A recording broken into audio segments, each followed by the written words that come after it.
and welcome to episode 1 of the Indie Jigsaw Show. And Molly's going to tell you what the main theme of this episode is. Yeah, thank you very much. Thanks, Fiona.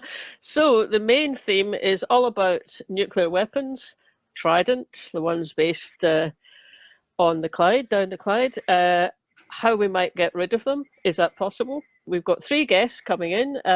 We have Bill Ramsay. So Bill is the convener of the SNP CND group. And we've got Isobel Lindsay. Isobel is co-chair of Scottish CND. And we also have John Cairns, who has recently joined Scottish CND as their campaign coordinator. In the background to this conversation, this week, end of January, is the first anniversary of the UN Treaty for the Prohibition of Nuclear Weapons. And in March, there's going to be the first of their, what will be a COP meeting for that treaty. It's going to be in Vienna, hopefully in March. Sometimes these things are getting postponed a little bit at the moment. The UK CND have commissioned a report been written by Dr. Rebecca Johnson, who is somewhat of an expert on UN nuclear arms treaties. The report is called Nuclear Weapons Are Banned. What does this mean for Britain? So Dr. Johnson launched that report just a few days ago, and that's going to form the background to our conversation with Bill and Isobel and John. And before we get to the interview, we have a couple of other little clips for you, probably by way of scene setting, again to do with the anniversary of the TPNW. There was a debate in Holyrood opened by Bill Kidd, who of course has worked very closely with the United Nations in their campaign to bring this treaty about, and has been a real champion for many, many years in the Scottish Parliament. We also have Ruth Maguire, who contributed to that debate as well, and 2 very heartfelt contributions, I think. The other thing, on Saturday, I was at the All Under One Banner March in Glasgow, which was reasonably well attended for a rainy Saturday in January at short notice. And after the march, when I was making my way back to the station, I came upon a CND demonstration in Buchanan St in Glasgow. Oh. So I stopped and had a wee chat with David Kelly from Glasgow CND. So let's have a look at that clip now. I'm David Kelly. I'm Vice Chair of Glasgow Branch CND. So we've got some posters here. I'll just, Cairns not bombs, survival of the civilization in doubt. This is very true. Cairns not bombs.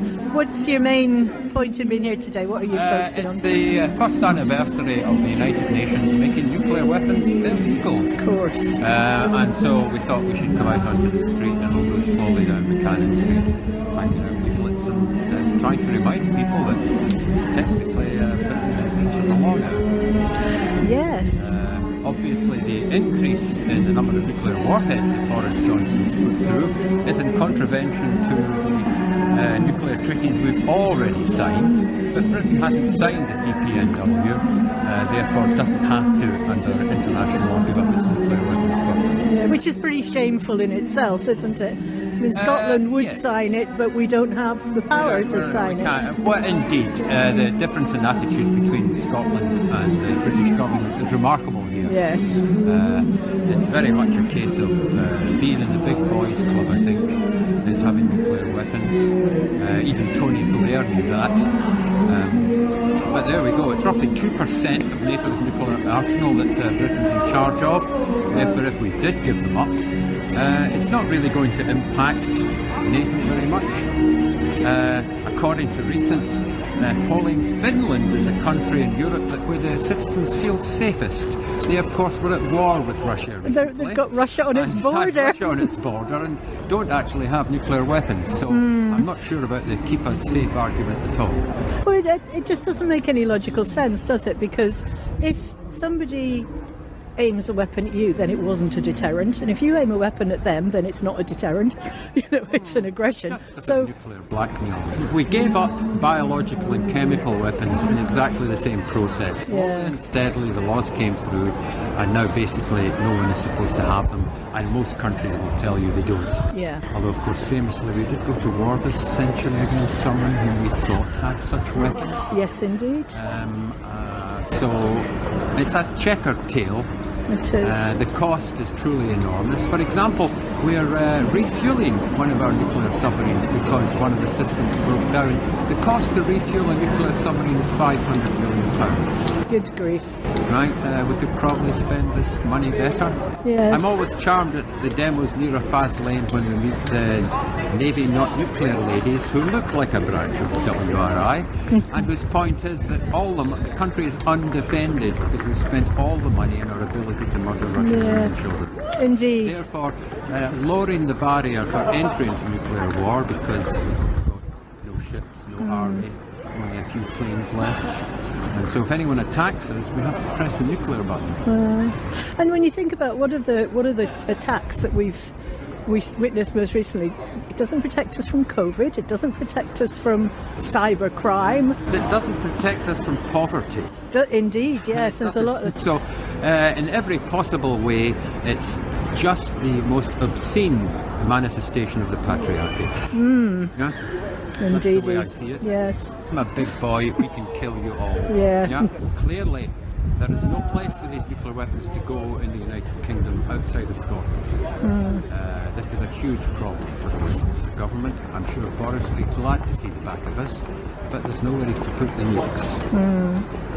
And we feel that despite, we know Nicola Sturgeon's been in CND longer than the SNP, forever. But we need to keep the pressure up because in the negotiations which will come for Scottish independence, the only thing the Westminster government wants from us is somewhere to keep the nuclear weapons. And actually, that's why I vote for Scottish independence in the first place. Indeed, yes. My political ambitions are to live in a country with a moral defence and foreign policy. I don't actually much mind which it is. It's just never going to be with a Westminster government. No.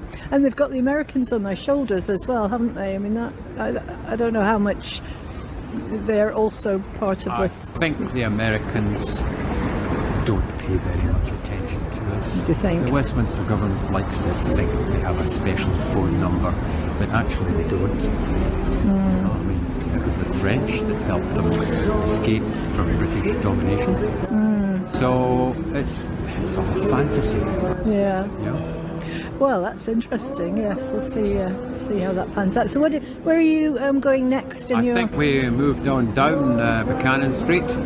We'll go past the Scottish Friends of Israel. Oh. We're there with the Palestinian organisation just next door. It's always very polite. It's people of all political flavours will get us independence, or we won't get it at all. That's it, exactly. Okay, well, it'd be lovely talking to you. Thank you very much. I'll get back to my leaflet. Yes, get back to your leaflet. So that was good. That was really good. You got that little interview with that little chat with David Kelly, Fiona. So the next clip is Bill Kidd, MSP, who is opening the debate in Holyrood last week to mark the first anniversary of the TPNW. I think I've got those letters okay now. Anyway, for those of you who are not so familiar, Treaty for the Prohibition of Nuclear Weapons. And I think it's not that widely known that Bill himself was included in a nomination for Nobel Peace Prize a few years back, 2016-17, I think it was, part of a group of people who were nominated for all their campaign work for non-proliferation of nuclear weapons. So here he is. This Saturday coming marks the one-year anniversary of the entry into force of the Treaty on the Prohibition of Nuclear Weapons. As the motion for this debate highlights, the NPT Review Conference was scheduled to take place this month. However, as you may be aware, this was postponed due to the pandemic, and it is now likely that the NPT Review Conference will take place in August where I am determined to be able to attend in person as the head of delegation for PNND, or Parliamentarians for Nuclear Non-Proliferation and Disarmament, and that's why we use the abbreviation, as you can tell. As co-president of PNND, I thought I laughed there because I thought it was fun. As co-president of PNND, I will be representing parliamentarians from across the globe who are committed to seeing the implementation of total nuclear disarmament. Today, we are debating two international treaties, the Treaty on the Non-Proliferation of Nuclear Weapons, or NPT, and the Treaty on the Prohibition of Nuclear Weapons, otherwise known as the Ban Treaty. Both of these are of critical importance to nuclear disarmament. Firstly, the NPT has been in force since 1970 as a landmark international treaty through which nuclear states committed to stop the proliferation of nuclear arms. The UK, the US, Russia, China and France, all of whom are permanent members of the Security Council at the UN, are nuclear state members of this treaty. It is therefore a highly important international treaty that needs to be respected by all of its members, as it underpins critical international security structures. The treaty commits its members to stop the proliferation of nuclear weapons and nuclear weapons technology to other countries, and to stop an increase in their own nuclear weapons stockpiles. Moreover, in signing this treaty, the P5 members all committed in international law to further the goal of achieving nuclear disarmament and actively work towards complete nuclear disarmament. So this treaty is hugely important, and yet the NPT entered into force over 50 years ago, and total nuclear disarmament very obviously hasn't been achieved. Moreover, there are worrying instances of non-compliance from nuclear states in recent years, including from the current UK government. As international security concerns heighten and the world changes, we need fresh impetus to encourage nuclear states to renew their investment into the nuclear disarmament process. I believe that this is where the new international Treaty on the Prohibition of Nuclear Weapons, or the Ban Treaty, comes in. The threat of nuclear arms has not diminished, and the commitment of nuclear states to no first use of these weapons is welcome, but it's not enough. The nuclear disarmament debate needs to be reframed, and diplomatic thinking needs to be renewed.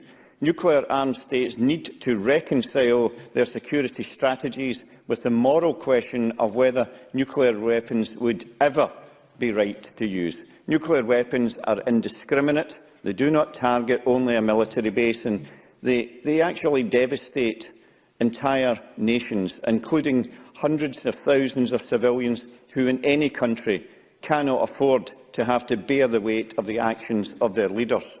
The Ban Treaty is, like the NPT, a landmark treaty. For the first time ever, non-nuclear states and civil society led an international treaty on nuclear disarmament. This, perhaps ironically, helped the NPT in its 50-year-old commitment to stop the proliferation of nuclear weapons to non-nuclear states. The SNP has stood firm in its opposition to nuclear weapons, along with the many invaluable civil society organisations here in Scotland, as MSPs from across the parties continue to do in our CPG on nuclear disarmament. I must mention, as convener of our cross-party group on nuclear disarmament, that here in the Scottish Parliament we stand for the majority wish of the Scottish people across parties in our commitment to ridding Scotland of the nuclear weapons that are currently stored here against our will. As many here will be aware, the international NGO called ICANN was the driver of getting the Ban Treaty into the United Nations, accepted and ratified in international law. They won the Nobel Peace Prize for this work, and an atomic bomb survivor, who many of us have met, an incredible woman called Setsuko Thurlow, accepted this award on their behalf. After the atomic bomb was first made, her fellow Nobel Peace Prize winner, Albert Einstein, commented, "I do not fear the explosive power of the atomic bomb. What I fear is the explosive power of evil in the human heart." As much as deterrence argument can persuade some, I believe it can never rule out or compensate for this aspect of the reality that evil actions do take place and can sometimes override the good governance of nations. The only way out of this is through total nuclear disarmament and continued oversight of international agencies on compliance. Although until recently the Cold War had felt gone, long gone even, and it could easily be pushed to the back of our minds, the threat of these weapons has not diminished. We have a responsibility, whether Scotland is devolved or independent, to look at this reality head-on. I am pleased that the majority of MSPs have signed the ICAN pledge to support the ban treaty, and this means that there is enough political will and commitment within this Parliament to stand together in working for an end to the danger to the world's long-term future that nuclear weapons stand for. Going back to our cross-party group on nuclear disarmament, I want to take this opportunity to mention the work of all the organisations involved in the cross-party group on nuclear disarmament who have continued in their efforts over the years to promote the nuclear disarmament agenda amongst Scottish parliamentarians and the general public of our country. I must particularly mention Janet Fenton, the ICAN Scottish liaison and chair of Scottish CND, who has worked tirelessly in this regard and been a tremendous help in the cause.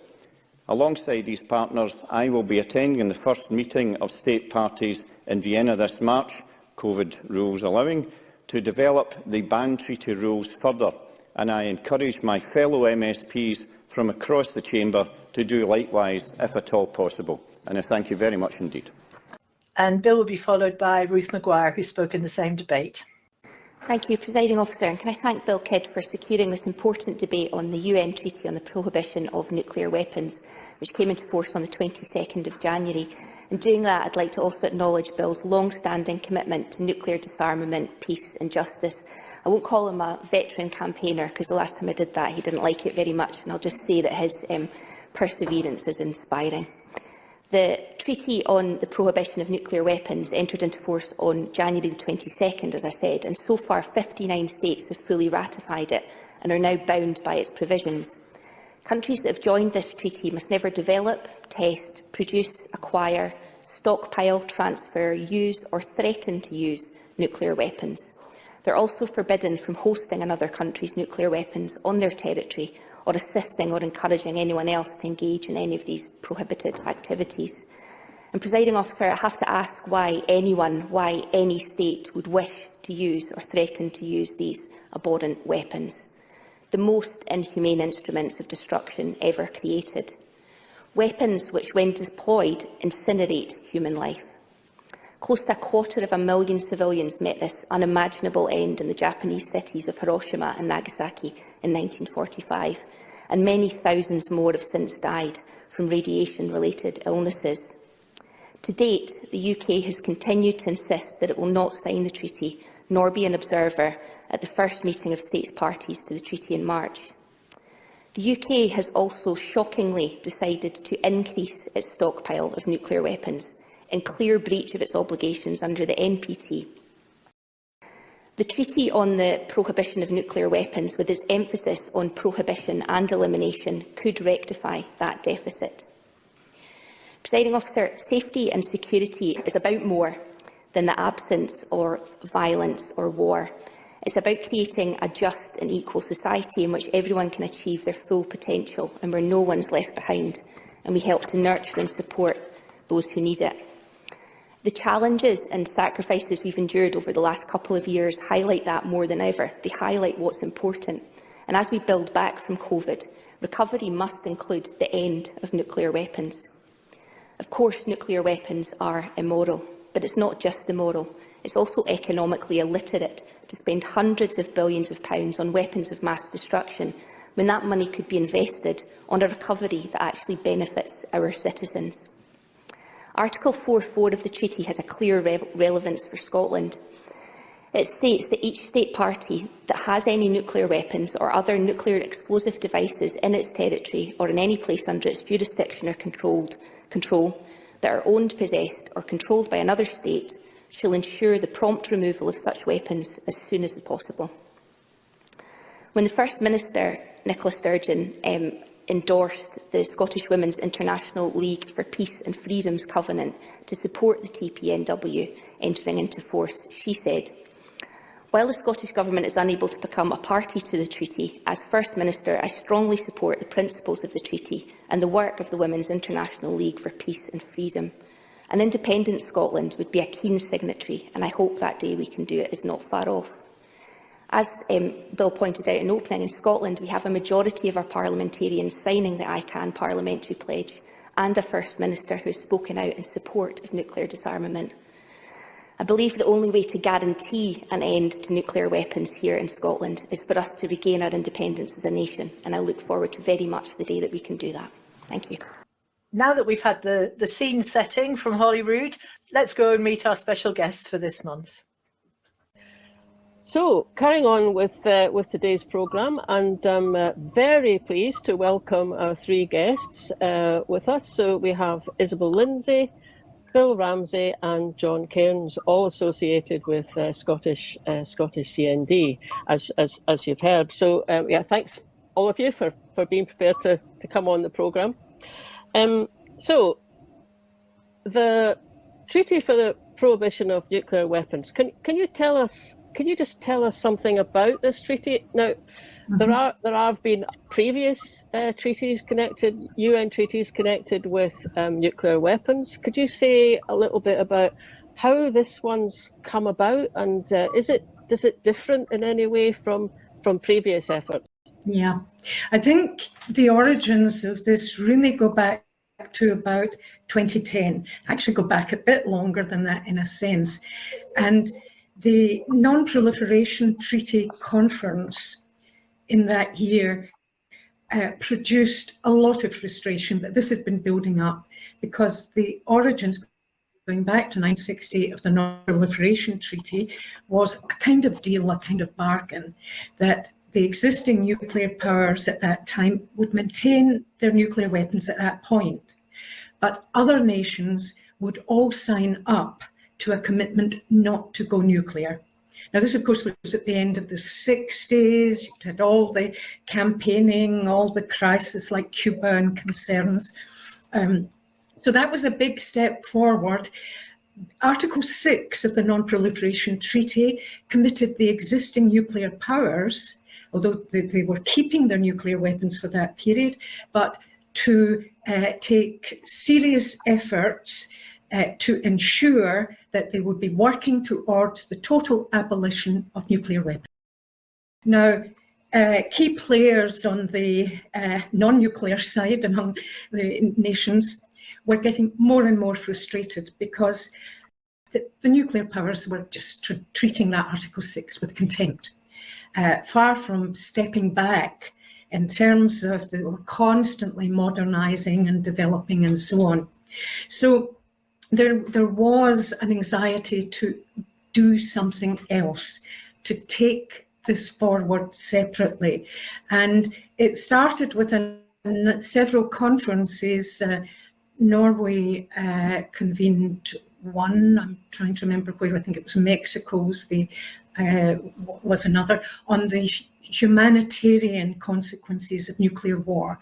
And you know, this was to establish the basic principles. And then this moved on to a number of countries convening a conference, and eventually in 2017 in New York to trying to have a treaty and to make this a United Nations treaty. And they had about 150 states attending this conference. Obviously, the UK didn't. We can go on to discuss the implications of it, because it's not just not possessing nuclear weapons, it's not collaborating in any way in their manufacture or transportation, or, so it's very comprehensive. And then what happened was that they managed to they had to get over 50 states signing this at United Nations. They achieved that, and So that made it an international treaty, an international United Nations treaty. They now have 59 states who have ratified this formally, and they have another 25 who've signed up to it, haven't yet formally ratified. So it's a big step. Yes, and indeed. And so it sounds like basically it's come out of the five, well, there's 5 recognised nuclear powers, aren't there? UK is one of them. Of course, there are other states that have nuclear weapons. So it sounds like it's come out of a certain intransigence amongst those nuclear powers to actually do anything. And Bill, if you get anything you want to add to what Isobel's said? Because of the UK media and because we are in the United Kingdom, the importance of the treaty is downplayed by the media. You've got, as Isobel said, 86 countries started the ball rolling, and now we've got 59 who have ratified. In other words, when you ratify it, it means that you are bound by it. And the other states, other ones, will get round to it at some point when their parliaments ratify it and so on and things like that. It's technical reasons will take them time, and probably others as well. But it shows you that the vast majority of the countries of the world, there is a global consensus that something has to be done, and that's the point.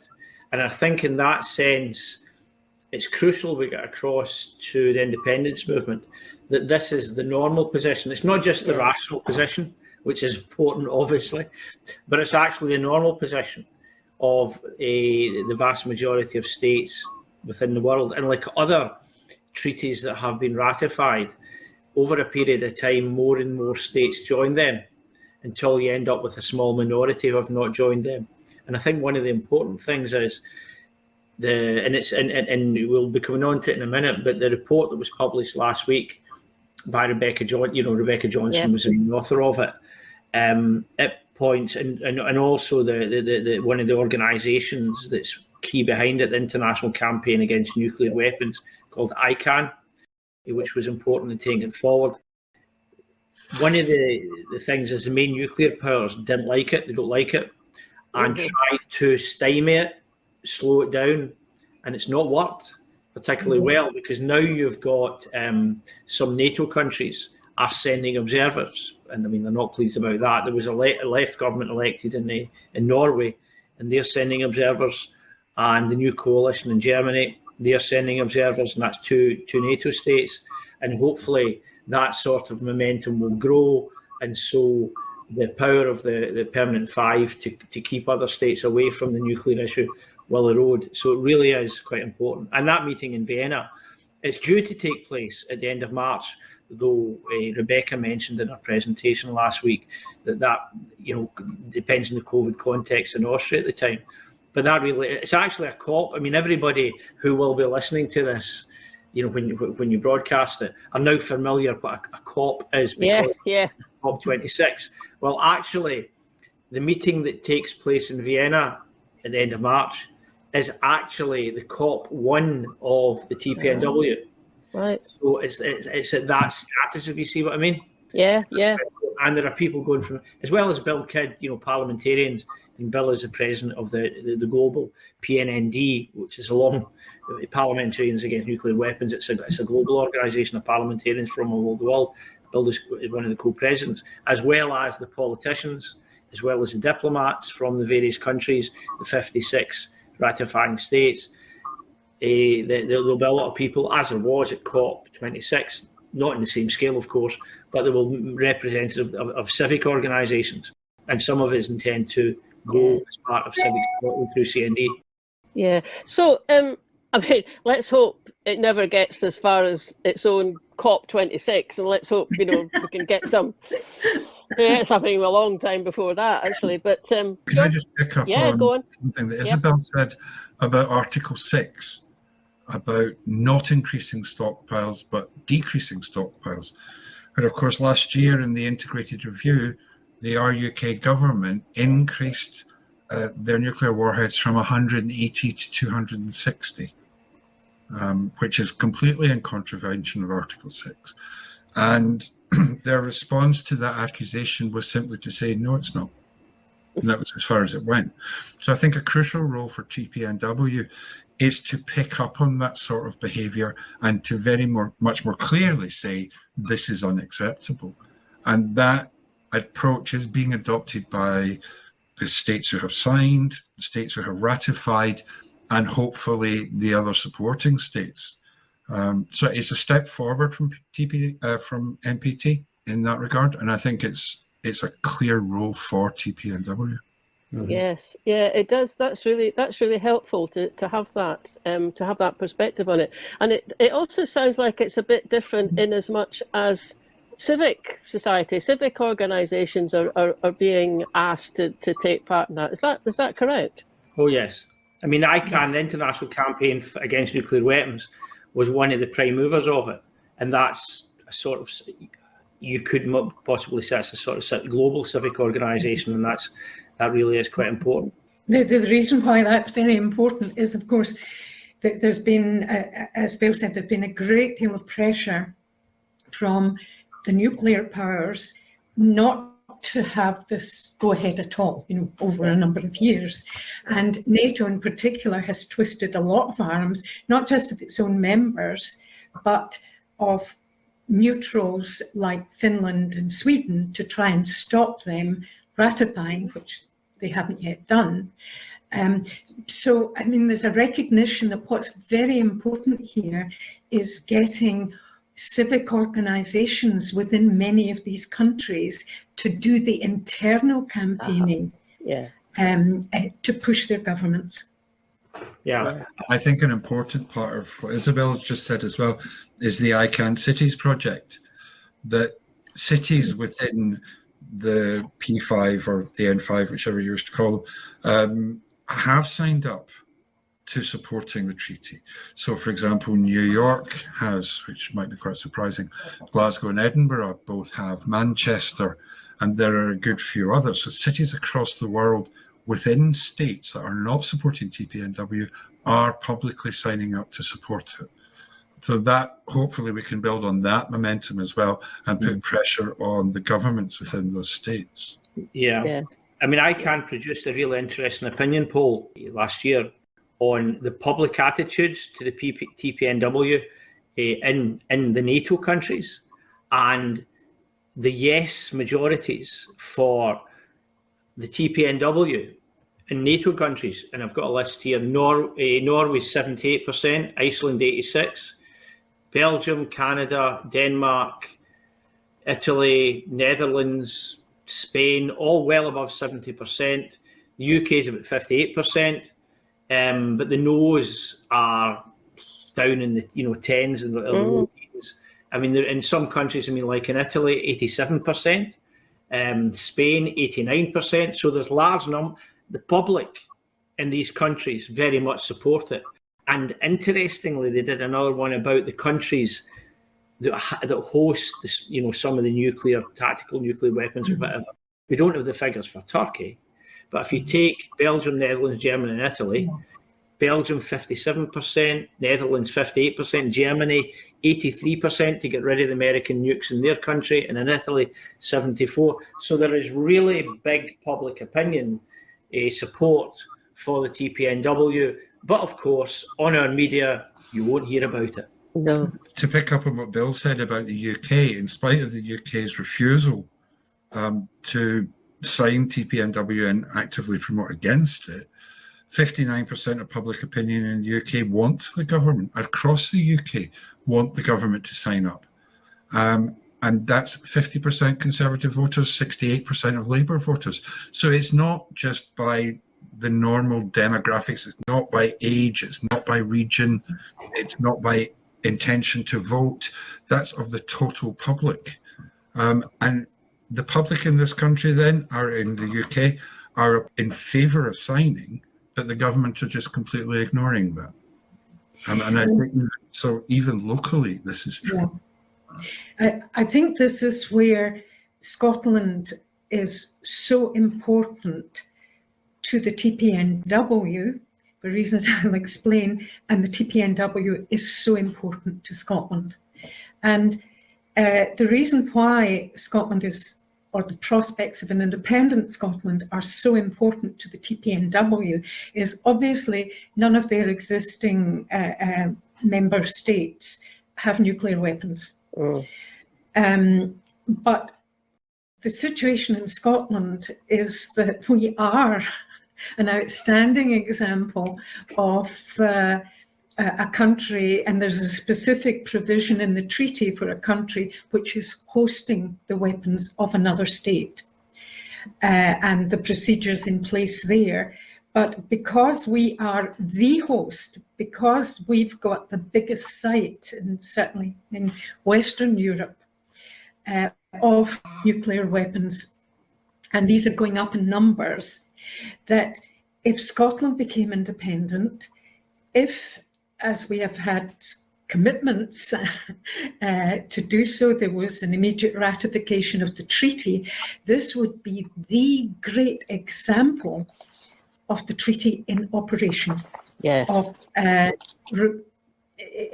requiring the UK by international law to remove all of these weapons. And at the same time, it's a great help to an independent Scotland, because we always had the power to say, remove these weapons from Scotland. But it is so much easier if you're doing this within the context of a United Nations treaty with all the international backing of the member states in so doing. So it makes the pathway so much easier for Scotland. Yes. You've raised one of the points that came up in the launch event with a few days back of the CND report, where Dr. Rebecca Johnson, who's the author of the report, and she went through, she talked a bit about the report and where it came from, but she also said, you know, one of the starting off points for her was in trying to think, why do some countries rely on nuclear weapons for their security? I mean, is it real security in the first place? But also, what sort of things drive that, and how we, because of course, because those wishes are there, then that drives their policy making. So, you know, what might change that, the direction of that policy making? And she came up with 5 scenarios. At this point, we're going to break away just for a few minutes from Bill and Isobel and John, and we're going to show you a clip from the launch of Rebecca Johnson's report. And this is Rebecca describing 5 scenarios that she suggests could be the kind of scenario, the kind of world events that might just push people, push governments and countries to think again about their nuclear weapons policies. So here she is, Dr. Rebecca Johnson. And essentially, we came to these 5 basic scenarios, and I think they cover, you know, what would be the major ways in which policy might change. But I want to stress they're not consecutive, and they're different, and in a way, what they are feasible, but we don't know if they're likely, some more likely than others. But we start with the one that should be really the reason for the UK to have security policies, defence policies on anything, and that is what will keep us safe, the security case, and to tie that into the economic case, because, you know, you can't get gold-plated security if you can't afford it, and you need to think about what the balances are and really what are the security challenges of today. So it was to look at that first. But the second of those was looking at the idea of another nuclear accident, a huge shock, or even a use of nuclear weapons, whether by accident or intention somewhere in the world. And that's the kind of shock theory, and that's one that, you know, we're often told is the only thing that would do it. The third one was if Scotland should vote for becoming nuclear-free and independent. And we obviously have Kirsten here as a Member of Parliament from Scotland to talk about that. But this was a very interesting one to look at, because actually a lot of scholars think this is possibly the most likely route to really put the kind of pressures and change the calculus. And then we looked at the kind of idea that, well, the UK actually deep down knows it needs to get rid of nuclear weapons. It's trying to make a club with the other nuclear armed states, or at least 5 of them, that we call the NPT5, but they're also members of the Security Council, and that's all attached to status and those kinds of issues. But Britain's also part of NATO. And we all know clubbable behaviour often means if your friends are doing something, it makes it more likely, more possible. It opens up the discussions a little bit more. So the 4th one was actually, okay, well, we know that there are a number of NATO states that are actually very interested in the treaty. Some even helped in the whole process, the humanitarian disarmament process that led to the treaty. So what would happen, or how could we get to the situation where a number of countries that currently have nuclear deterrence alliances with the US or through NATO were to decide that they actually wanted those security alliances to be nuclear free? What would that look like? And would that have an influence on the UK? And then finally is the one that we're often told is probably the only way we're going to do it, but we have to really question and recognise that a lot of factors come into that, which is the UK votes in elections.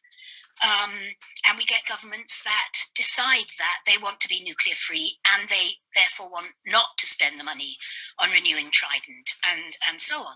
So those are the scenarios. And in some ways, I think that those are actually the most interesting part of the report.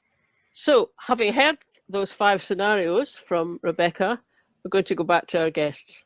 Yeah. But anyway, there was those 5 scenarios. Now, they are all about focusing on the UK. But obviously, if any of them happened, or maybe a combination, they would presumably have ripple effects round the world. So, did any of these scenarios strike you? Well, I suppose the third one strikes us about Scotland. But do you think those scenarios are fair? Are they do they work? Yeah. What? I think in terms of the first scenario, that we also have to look at what's happening in feminist studies. Because a lot of the research that's coming out of the feminist studies about the nature of machismo, the people who have control over the weapons, have come through a particular system within the military and to a certain extent within politics, where being stronger is crucial. Having a bigger gun is an obvious example, shall I say. And I think that's quite important. And also later in the document, Rebecca seems to be not opposed to, but very concerned about the waiting for the accident to happen. That it's really important that we don't have to wait for the accident to happen, and that a lot of activity has to take place to stop the accident happening before we allow the accident to make us stop the weapons, if you see what I mean. So I definitely would pick up on both of those points. The one, I mean, the two things there. The accident thing is really important. When you actually look into it in detail, the number of accidents that have already occurred and have been stopped through some human intervention, someone who has broken the rules, stepped in and stopped it. The number of them is phenomenal. I mean, every few weeks I'm picking up more and more and more. I mean, Brian Quayle, will tell you about loads over the years. Brian's good on that. But the number of and it's getting and the likelihood of an accident is much worse. I don't think that any of the nuclear states, and I'm not just talking about the permanent 5, but the others, are likely to use them deliberately. But I think there's a good chance and an increasing chance that there's going to be an accidental launch, because, as we know, because of the development of artificial intelligence and other things, there are bits of the systems that are being handed over. Some of the decision making is not within within the human context. I mean, all the powers would swear blind that they are, but they aren't. And this is the same in conventional weaponry as well, with IT coming in and remote decision making, and the likelihood of even more accidents, because they're happening all the time, but even more mistakes is actually going to increase. And there's an organisation called BASIC that has done a lot of work on that particular area. That's particularly frightening in that regard. And the other area, in terms of the supposed rationale, and most people who will be listening to this will have heard of the concept of the military-industrial complex that President Eisenhower first addressed in one of his last speeches as president. But actually, I think that needs to be revisited. Just like when people say peace is a self-explanatory statement, well, actually it isn't. And it's the same in the military-industrial complex. The influence of the military-industrial complex is growing all the time. In other words, like Obama, for instance, decided to started a program of supposed modernization of the American nuclear weapons, costing trillions.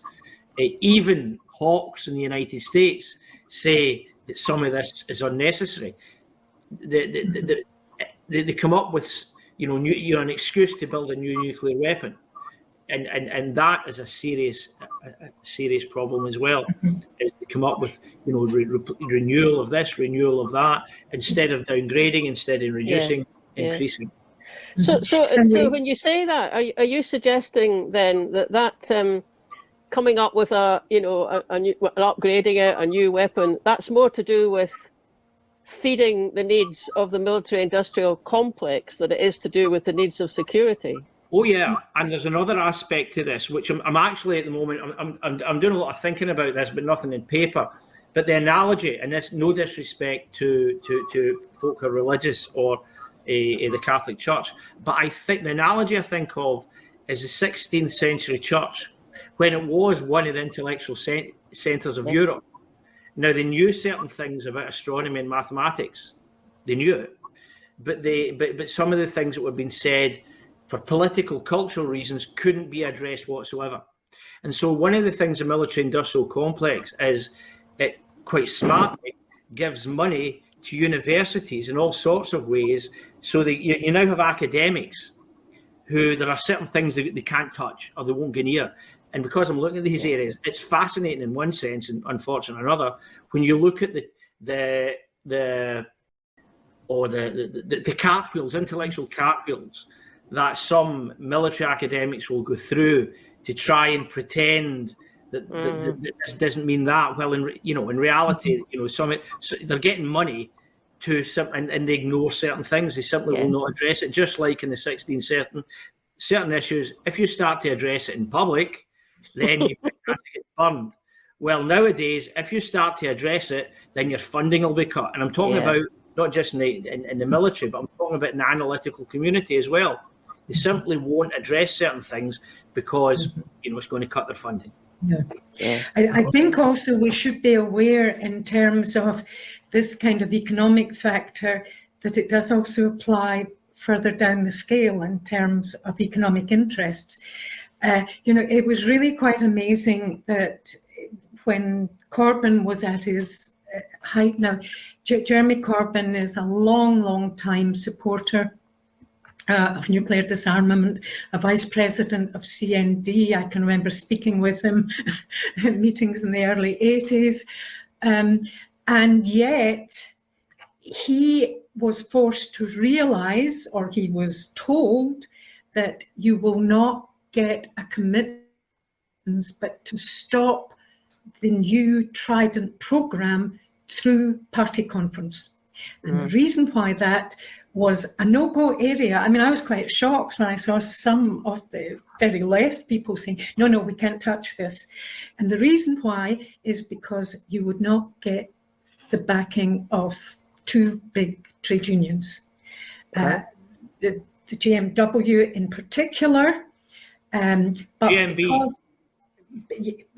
because there's also these seem such small scale things in one sense, but because it's battle between Unite and the GMW for declining membership and so on, Unite couldn't come in, because there are all these workers in Barrow desperate for the submarine orders, and they've got members in all kinds of installations. And certainly the military side, I know someone addressing during the referendum campaign, it was GMW group there representing their military members, and he said it was one of the nastiest meetings during the referendum campaign that he had undergone. Now, this is because there's a lot of understandable economic security, and we can't dismiss this. We've got to be positive about it. And there are unions like Unison, of course, who are very positive because they can see that money that comes away from dense budgets can go into social budgets. Yes. That obviously identifies, quite a lot of work or I suppose maybe dialogue there to be done about Rebecca's first scenario, because it's a basic question. Are these nuclear weapons really making us secure? Are they really kind of safe? And are there not other options where we could produce a world that's as and hopefully safer? And presumably, weapons of some sort would still need manufactured, and the people and the unions involved in that would still get some support from that. So maybe that brings us on to, or shall we go back, I should say, to the third scenario, the one about Scotland becoming independent. And so Isobel, you've already kind of told us that how that itself would it would mean there had to be a rethink down in London. And also, it's interesting, isn't it, that we wouldn't be on our own negotiating, because we would, if we'd signed up to the treaty, we would get help to carry those negotiations through. So that in itself is a big deal. So is there anything else that Bill, if you've got anything you want to add to that? Yeah, there's one particular point I think about the support when Scotland would become a ratifier of an independent Scottish state becomes a ratifier of the TPNW. The support that we get from the institutions of the United Nations. So basically the International Atomic Energy Agency and other organisations of the United Nations, we would get their expertise and support. So the idea that it's small Scotland, and we've dealt with that one during IndyRef 1, but we have the United Nations institutions and experts, and they would be involved in that process. And that would really be that is a real aid in terms of the actual, when we get around to the mechanics and diplomacy around the removal. That's really quite important. Well, one thing I think with independence, it's very important on this issue. Now, I'm not in favour of NATO membership. I accept that's SNP policy, and I accept that's a decision that an independent Scotland would have to make. I think it is absolutely crucial that it says the decision to apply for NATO membership or not apply, but that decision comes after we have sorted out the issue of nuclear weapons in Scotland.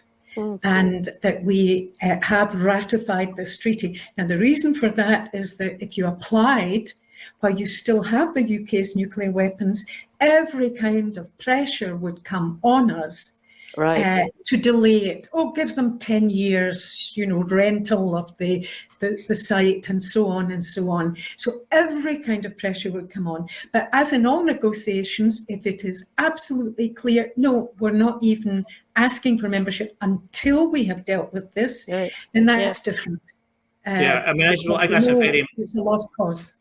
Yeah, I think the NATO issue is a very important one, and one of the key things that should be remembered. And Rebecca actually makes a mistake.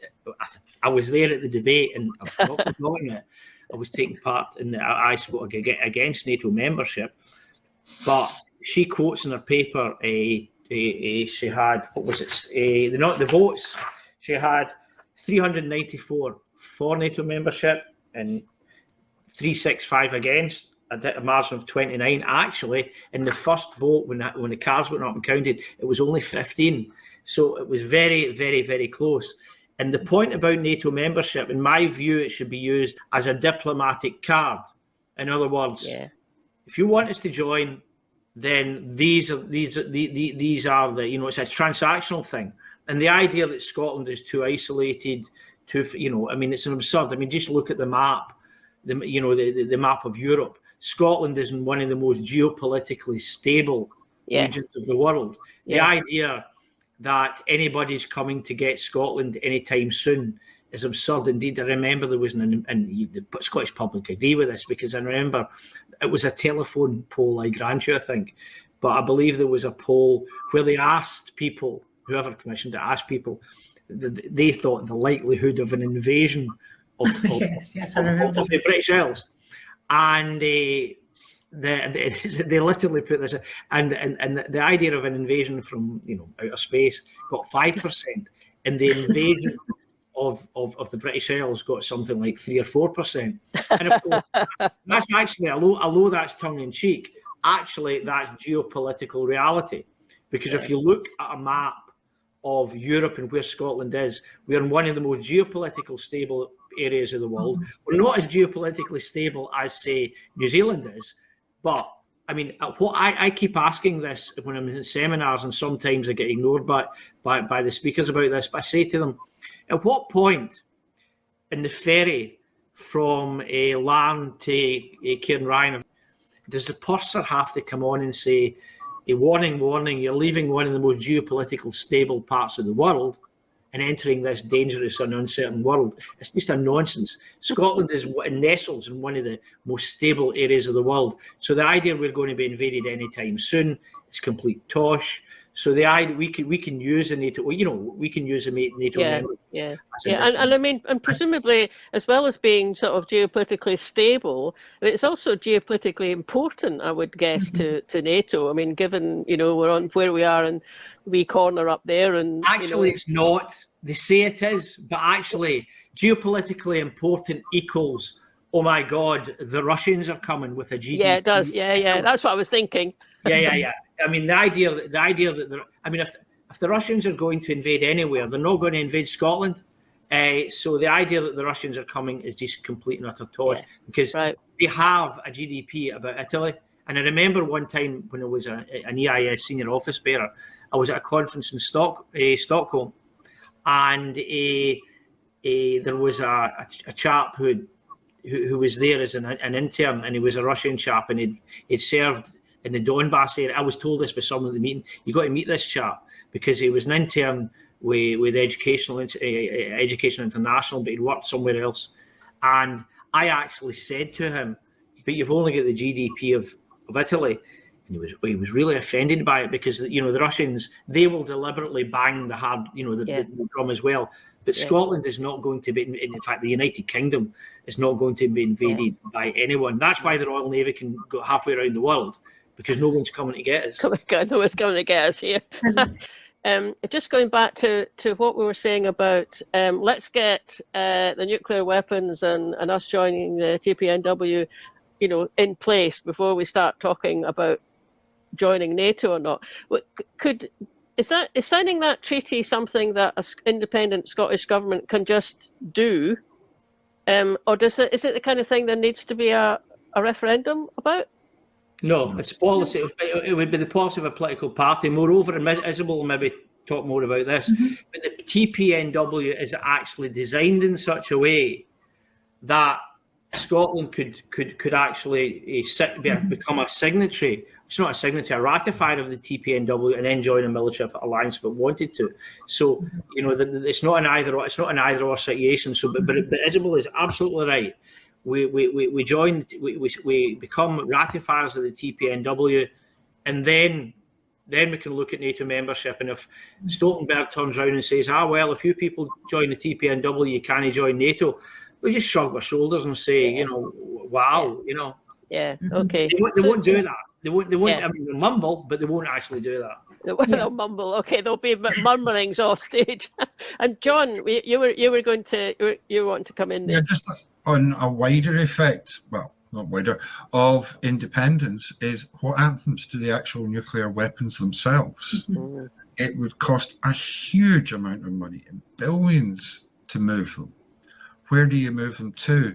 Now, there are places in England that could take over hosting the nuclear submarines, but there's nowhere that can do what happens at Coolport, which is nuclear weapons storage. They just simply don't have anything, for geographic and what's the word about how deep the stones are? I'm terribly sorry. Geological. So that's a major issue. And they have talked about storing them with the Americans, Leo DeLong in France. And the most bizarre one is that they will create a British overseas territory in Scotland. So that they basically can stay where they are, but Scotland has no right to say what happens to them. And that's just beyond peculiar. Yeah, I was just saying one of the very valuable things that the late John Ainslie did, it was during the referendum campaign, produced 2 very well informed, as all his work was, reports, one on disarming Trident, one on Trident, nowhere to go, showing that getting rid of it here in effect means the UK ceases in effect to be a nuclear power. But the disarming Trident, he went through the details, is not really difficult to disarm because it's a matter of taking the warheads off the missiles, and you remove a pin or so, which the skilled personnel is there to do actually at Cookport, out of the warheads. Now, the disposal, the taking them back down and the disposal of them, Burfield, which makes the warheads, and Aldermaston, which is a lot of the technical skills, that would be their job. What they cannot do, and they would have to have storage facilities developed as well, but what they cannot do is have a place for functioning Trident submarines. They could if they spent an awful lot of money and worked over 20 years to build it, but in practice they couldn't. But I think one of the things we should remember to remind people, Ireland has been is such a positive player in the TPNW, and as in a number of other international disarmament treaties. So it's played a very positive UN role. And we've got the situation where there you have Ireland got elected as one of the temporary members of the UN Security Council. They're there for 2 years. Because it's well respected for all the work it's done with the UN and with UN peacekeeping. And it's there spending 3% of its GDP on military. So it's an example for us of where you can play a very positive, constructive role on international relations and be safe. Yeah. All of this is sort of painting. It's very attractive.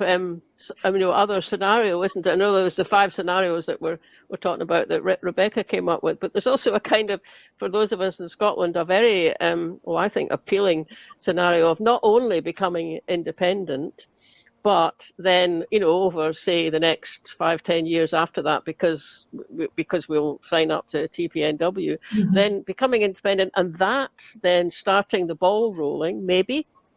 Certainly start the ball rolling from the point of view of the UK's nuclear deterrent, maybe even it just being dismantled. Who knows? But maybe also sending out wider ripples around the world. Firstly, the technical point that John Ainslie explained to me one day, when he explained this thing all fell into place. Nuclear weapons get removed from Scotland all the time. It's just that they come back again. If you see what I mean, the structures are there to actually remove a lot of the stuff. It's just that it's cyclic. If you see what I mean, yes, that's the first point. The second point is that the missiles, not the warheads, but the missiles are actually rented from the United States. As John once said, if you're to take Trident missiles, serial number 1, 2, 3, 4, 5, 6, 7, in year one, it could be on one of the Vanguard class. And then 6 years later, it could be one on the same missile, having gone back to Kings Bay and been reconditioned. It could be on an American submarine. So therefore, that sort of shows how, in a technical sense, how easy it is to actually keep them away. However, and the point about England is, and I think we have to be careful about this, I believe in self-determination, just not for Scotland, but for other countries. And in that sense, I think that us saying we're going to get rid of them, it's for you to decide what you wish to do to them. It's up to England, it's up to the people of England to then decide what they wanted to do with it. Because the anti-Brexit people, and I was against Brexit, don't get me wrong, I consider it an exercise in self-harm, but there's a danger. I think when Scottish MPs get involved in the after Brexit decision was made, and what was it called? I can't remember, but the campaign that was trying to get the UK back into the EU. There's a condescension there, and we can't lecture to the people of England about what they want to do with it. And that's for them to do, because that decision was, I mean, that's one of the reasons that Labour has problems up until now, because the campaign that was organised by Labour's ex-spin doctor, who's forgotten who it is, the People's Vote, that was it, the People's Vote. The People's Vote in England was one of the most condescending exercises in English politics. And it's for the people, we have to say to the people, you have your conversation, you decide what you're going to do with it. And I think they need to think about starting to have that conversation now. Yeah. And some of them are, but it's for them to decide what they want to do. Because I believe if we're turning around and say, you've nowhere to put them, that's for them to decide, because you can get a counter reaction to that. But I think that's a really good point to bring in as well. I think the point that you made about raising awareness is an absolutely crucial one. That we need to make more of the population of Scotland aware, not only of the dangers in military terms, but of the dangers in political terms. If the UK government, for example, can think about making an overseas territory in Scotland, what else have they got planned? Nuts. Yes, we do have plans. We are going to be part of a group going to the conference in Vienna for the first member party states. We have we're starting to build a series of events. We have undertaken a number of events over the weekend around the specific anniversary of entry into force of the TPNW. So the answer to your questions is yes. Yeah, good. That's great. I'm really sorry, but on that point, I really do have to go because I'm about to do an interview with Rebecca Johnson. Oh, good. Well, you can. So it's been brilliant being here. Thank you very much, Marilyn, and I hopefully will be able to join you again soon. Yes, exactly. Yeah. Good. Thanks for coming. Bye. Thank you. So Bill, you want to say a bit about SNP CND? Yeah. Firstly, I encourage everybody who's watching this to join Scottish CND. That's point number one. But to members of the Scottish National Party who happen to be watching this, I would advise you to join Scottish CND, because when you do, when you've got the 2 membership cards, that means that you can automatically become a member of SNP CND. So if you're already an SNP member, you join Scottish CND, you automatically, for no extra cost, become a member of SNP CND. All you need to do is, when you join Scottish CND, you simply say to the Scottish CND office, John and his colleagues, that you want to go onto the SNP CND mailing list. And it means you can become involved in our activities where we speak to SNP branches and whatnot. It was just that point. So if you're a member of the of Scottish CND and you're a member of the SNP, and there are a lot in that situation, and you've not let Scottish CND know, please do so, because then you can become involved in our activities. It was that wee plug. Thank you. We'll finish there. It's really fascinating talking to the three of you, and again, thanks for coming on the programme. And are either of you thinking of going to the Vienna for the conference? Yes, I COVID willing, I plan to go. I'm looking at flights and I'm looking at accommodation at the moment. Indeed, I'm going to be speaking to John, who's just left us, later this week about some of the accreditation issues about it. But I plan to go as part of Civic Scotland under the CND umbrella. Well, I hope to get to go. Yeah. Isobel, are you thinking about it or? No, but I certainly hope that the Scottish Government and perhaps even more so the Scottish Parliament will have an observer or observers there. Yeah. Hopefully the conference will happen in March, but even if it gets a little bit postponed because of COVID reasons, I would say it's a dead cert that I'll be emailing you to find out what happened at the conference. And maybe send you a wee message. I'll maybe send you a wee message, with picturesque Vienna in the background. Yeah, okay then. Well, thanks again for coming. Thank you. Thank you. Well, that was a really interesting discussion. Thoroughly enjoyed listening to that. Do you know what struck me as quite interesting was how both John Cairns and earlier in that David Kelly clip, they both mentioned the sort of toxic masculinity element of the nuclear debate as the kind of, one of the factors, which I thought was quite interesting. But what were your thoughts on the conversation there? I really enjoyed that when we were going through those 5 scenarios and what they had to say to them. I mean, so I was rather focused on the third one, but I noticed that both Bill and Isobel actually talked quite a lot about the first 2, and in particular the second one, not so much the deliberate use of nuclear weapons, but an accident. And indeed, there have been near misses. Bill was describing, which I found that quite chilling. When you think it's only 30 miles from Glasgow as well, the most populated city in Scotland. The other thing that struck me as well was, I think it was Bill describing how we talk about how difficult it would be to move these things, and yet he says, but they're being moved all the time. There's missiles being brought in and out. And the other thing I found quite very interesting was when Isobel described how easy it is to actually disarm them. You're taking a pin out.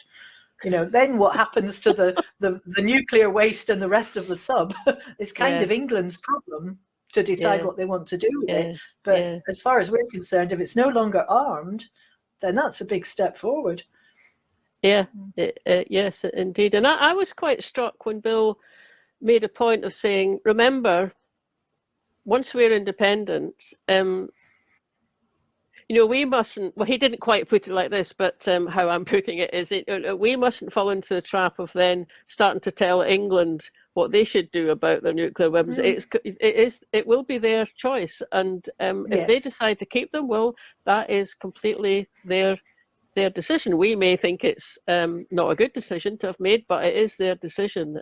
So yes, if Scotland goes independent, it will force Westminster government into a complete revamp of how they're going to look after these weapons. And no doubt there will be some, discussion about, whether to keep them or not, but that will be their discussion and their decision.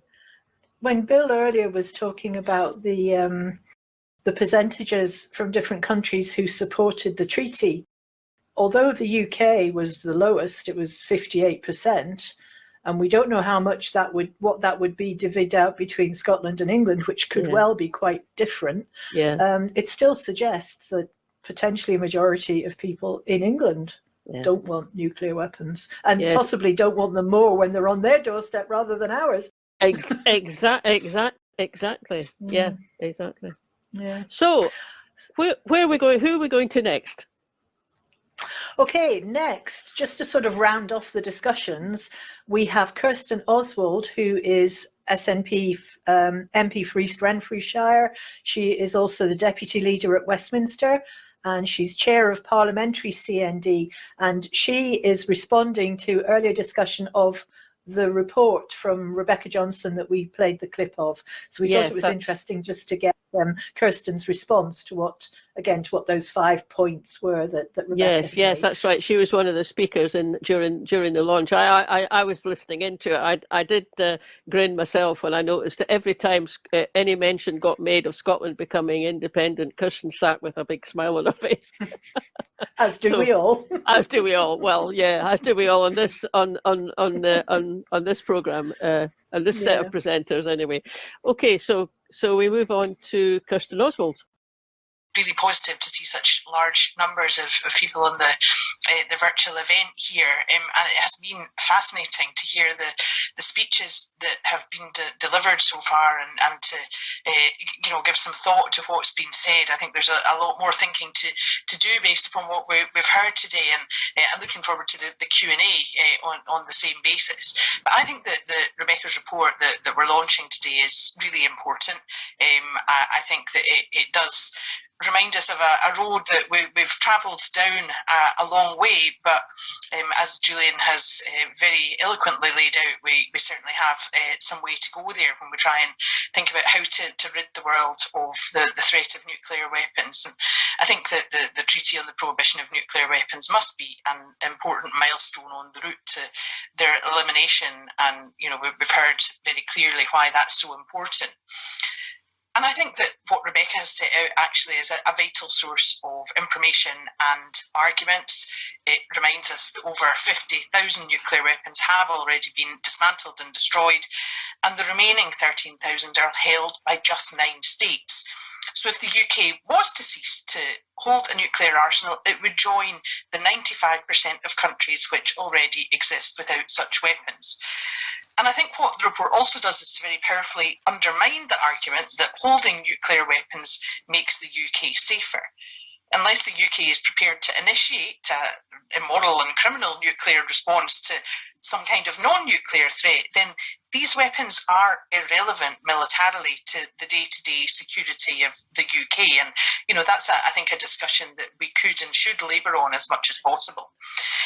The problem is, I guess, the sad fact is that the UK's adherence to its status as a nuclear power is a throwback to a bygone age. It's one that the current UK government does, however, seem rooted to, and that's perhaps part of its own ideological vision of what Great Britain or global Britain as they see it should be. I think perhaps it feels a bit like nothing's been learned since 1962, when Dean Acheson, the former US Secretary of State, said, "Great Britain has lost an empire and not yet found a role. The attempt to play a separate power role, that is a role apart from Europe, a role based on a special relationship with the United States, is about to be played out." If only somebody had told the European Research Group to do their research. They've basically taken Britain back down a well-worn path, but it's one that leads to a dead end. And in the ERG version of the world, Britain's nuclear arsenal is a key to a seat at the top table. But actually, in reality, it's a millstone around the neck of the UK's military. It diverts funding, it diverts capacity away from their day job, and it leaves armed forces personnel in a very difficult position where they need to try and use resources that are not sufficient to the day job that they're trying to do. So if the UK really did want to be a global leader, then perhaps it should look more seriously at its own paper commitment to nuclear non-proliferation, halt the expansion in the number of nuclear warheads. And I thought it was fascinating earlier on to hear an argument for an extended number of nuclear warheads as somehow being part of a road to a nuclear-free world. And for me, that simply doesn't square. But I think that any steps from the UK in terms of disarmament would send a really powerful message to other countries to stop spending money on weapons that will, as we see it, never be used. And I think that the quote from Dean Acheson also reminds us of how the UK became tied to nuclear weapon systems that make it very much a junior partner to the USA. Because having exhausted its capacity to maintain an independent nuclear capability, the UK looked to America for help. And that's how we ended up with the American-dependent submarine-based Polaris missile system, which was housed at Faslane, not too far from where I'm sitting in my house, actually, just a few miles along the River Clyde, and the Americans' nuclear submarine base at the Holyrood also, which had been made available in return for American help. And the arrival of these two bases has played a really fundamental role in shaping Scottish politics, and that's continued to play a part in shaping Scottish politics for more than half a century now. So although the American base is now gone and Polaris is also long gone, and the UK is moving on to a third generation of nuclear missile carrying submarines, and we all know the eye-watering cost of that, there is no way to take this debate out of Scottish politics and out of Scottish discourse. The sidelining of the concerns of people in Scotland about this concentration of nuclear weapons just a stone's throw from our biggest city has created an impact that will, I think, continue to be felt in our politics for a long time. Because all the evidence that we can see tells us that these weapons are housed in Scotland despite the opposition of the people in Scotland, because on a consistent basis, Scottish civic society, the Scottish Trade Union Congress, Scotland's churches, the Scottish Parliament, and the vast majority of Scotland's MPs oppose nuclear weapons. And Scotland's local authorities are also joining the many towns and cities and countries and federal states around the world that are passing or have passed resolutions, usually on a cross-party basis, and that's something that perhaps we could come back to in support of the TPNW, or calling for council pension funds to divest from both fossil fuels and nuclear weapons. And I think that Rebecca's report and the way that it's framed, asking the questions that it does, will help us, I think, to accelerate that discussion, and I think that that's really important. And of course, the Scottish Government has a long-standing position of opposition to the possession, to the threat and to the use of nuclear weapons. And the Scottish Government has condemned nuclear weapons as morally, strategically and economically wrong. And again, I would go back to the report, which does show that this is a distinct discussion that we have here, and I think it's one that's really important to try and extend. And Scottish ministers have expressed strong support for the principles of the TPNW and urged the UK government to sign. So there is that stark contrast in approach in terms of Scotland, where the UK nuclear arsenal is housed, but where we are prevented from signing up to the TPNW, and that of independent Ireland, whose leadership role was critical in the development and ratification of the treaty. And I was interested in the section of the report which talks about independence. Of course, I would be interested in that with my political beliefs, but I think that it's undoubted that an independent Scotland will be a keen signatory of the treaty, and I would encourage everyone who is keen on trying to make a change in the UK stance on nuclear weapons to factor that into your calculations on the way forward, because change is certainly coming here. And Scotland's First Minister, Nicola Sturgeon, joined CND before she joined the SNP. So I think that perhaps speaks to the depth of feeling in Scotland and the long-standing concerns that we have here.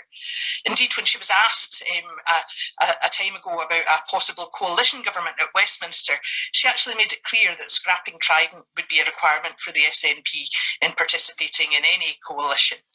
Obviously, in reality, it's unlikely that such a coalition would actually get off the ground, because Westminster is so focused on a macho punching above our weight UK culture, instead of focusing on things that can actually make a difference. And I have to say, I much prefer the First Minister's approach to focusing on priorities. And when she was asked if she would use nuclear weapons, she said she had a moral objection to weapons of mass destruction, and that she would not be prepared to press a nuclear button that might kill tens of millions of people.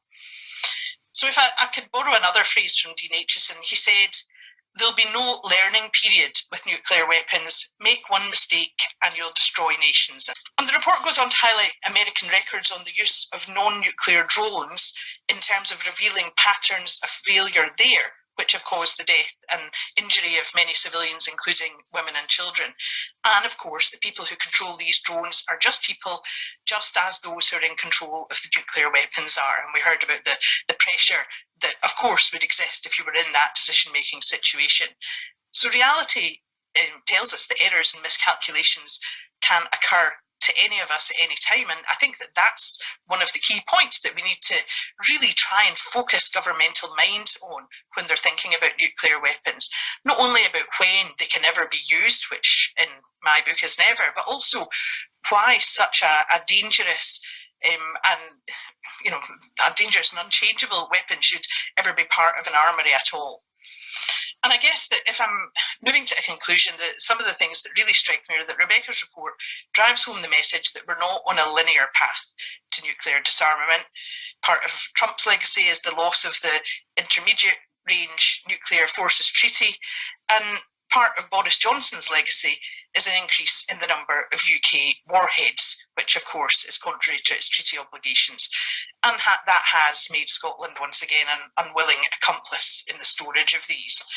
So people in Scotland, and I hope that people across the UK too, are increasingly clear that money spent on Trident leaves large gaps in the defence budget. It means that we are paying a price in terms of jobs. The MOD's own figures show that while the MOD is prepared to spend so much, such eye-watering sums on Trident renewal, they're cutting defence jobs in Scotland.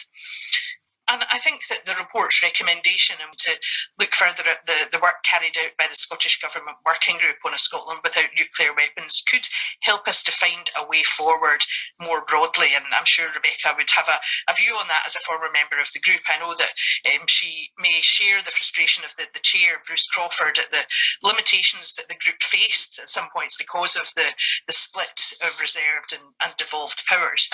But whether these frustrations or the other frustrations and barriers we've heard about today, I think that we must persist in trying to find ways to discuss this and trying to pin down some of the real concerns and the reasons why this is so problematic. And I think that that's a pretty clear message that comes through today, and I would absolutely encourage people to have a look at the report. It's set out in a way that makes it entirely possible to look at the different sections and not be overwhelmed by the amount of information there. So I've no doubt that we will have a significant degree of discussion about that ongoing in months to come, and I would really welcome that, but I think that's probably time for me to stop. So that was Kirsten Oswald's response. Now, if you would like to read Rebecca Johnson's report for yourself, then Marlene is going to explain where you can find that. Very straightforward. Go to the UK CND website and you'll find a section there that tells you all about, you can download the report. The report itself, just to say again, is called Nuclear Weapons Are Banned. What does this mean for Britain? So you can download the report from there. If you'd like to watch the launch itself, so you'll get a lot more of what Rebecca said, and there were other people there who were also responding to the report. You can find that on the UK CND Facebook page, and you can watch the video. So, hope you've enjoyed our first episode.